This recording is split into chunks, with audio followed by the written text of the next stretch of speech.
সম্প্রতি সামাজিক যোগাযোগ মাধ্যমে ভাইরাল হয়েছে একটি নাম, জেফ্রি এপস্টিন অথবা এপস্টিন ফাইল। এই এপস্টিন ফাইল নথিতেই একটি নাম উঠে এসেছে, সেটা হচ্ছে বিজ্ঞানী স্টিফেন হকিং। এখন সবাই প্রশ্ন তুলেছে, স্টিফেন হকিং একজন প্রতিবন্ধী মানুষ হওয়া সত্ত্বেও কিভাবে এমন অপকর্মে জড়াতে পারেন। আজ আমরা এটাকে নিরপেক্ষভাবে তথ্যভিত্তিক আলোচনা করব। এপস্টিন ফাইল হলো যুক্তরাষ্ট্রের আদালতে আনসিল হওয়া নথি, যেখানে বহু প্রভাবশালী ব্যক্তির নাম উঠে এসেছে। এই নথিতে রয়েছে সাক্ষ্য, ফোন লগ, রেকর্ড, ফ্লাইট, সাক্ষীদের জবানবন্দি ও অন্যান্য তদন্ত সংক্রান্ত তথ্যের সংকলন। সামাজিক যোগাযোগ মাধ্যমে এই নিয়ে ছড়িয়েছে প্রশ্ন, স্টিফেন হকিং কি করে এমন কাজ করতে পারতেন, কারণ তিনি ছিলেন শারীরিকভাবে প্রতিবন্ধী। প্রথমে স্পষ্ট করা জরুরি, নথিতে স্টিফেন হকিং এর নাম উঠেছে শুধুমাত্র ফ্লাইট বা সামাজিক যোগাযোগের রেকর্ড হিসেবে, কোনো অভিযোগ বা অপরাধের প্রমাণ হিসেবে নয়।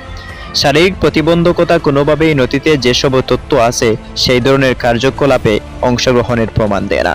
এটি মূলত ব্রণ বা ভুল ব্যাখ্যার ফলাফল, যা সোশ্যাল মিডিয়ায় ভাইরাল হয়েছে।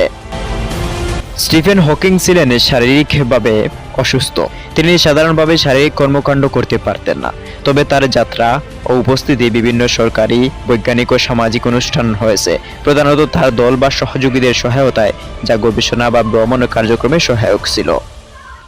এজন্য শারীরিক প্রতিবন্ধকতা থাকায় কোনোভাবেই নথিতে উল্লেখিত কর্মকাণ্ডের সঙ্গে তার সরাসরি অংশগ্রহণের সম্ভাবনা নেই। এখন প্রশ্ন আসতে পারে, নথিতে তার নাম কেনই বা আসলো? নথিতে তার নাম থাকার প্রধান কারণ হচ্ছে স্টিফেন হকিং একাধিকবার এপস্টাইন বা তার সংস্থার সঙ্গে বৈজ্ঞানিক ও সামাজিক অনুষ্ঠান, সভা বা ফ্লাইটে যোগাযোগ রেখেছিলেন। কোনো অভিযোগ তার নাম সরাসরি আসেনি, আর এ বিষয়ে কোনো আইনি পদক্ষেপ নেওয়া হয়নি। এজন্য বাস্তবতা হলো, স্টিফেন হকিং নথিতে নাম উঠলেও তার কোনো অপরাধমূলক কার্যকলাপে অংশগ্রহণ করা হয়নি। এটি শুধুমাত্র ফ্লাইট রেকর্ড বা সামাজিক যোগাযোগ মাধ্যমে প্রেক্ষাপট হিসেবে অন্তর্ভুক্ত।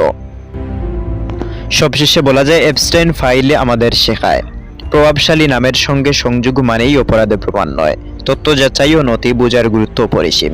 এই ভিডিওতে আমরা শুধুমাত্র তথ্যভিত্তিক বিশ্লেষণ তুলে ধরেছি। খালেদ আহমেদ, বারাকা টিভি।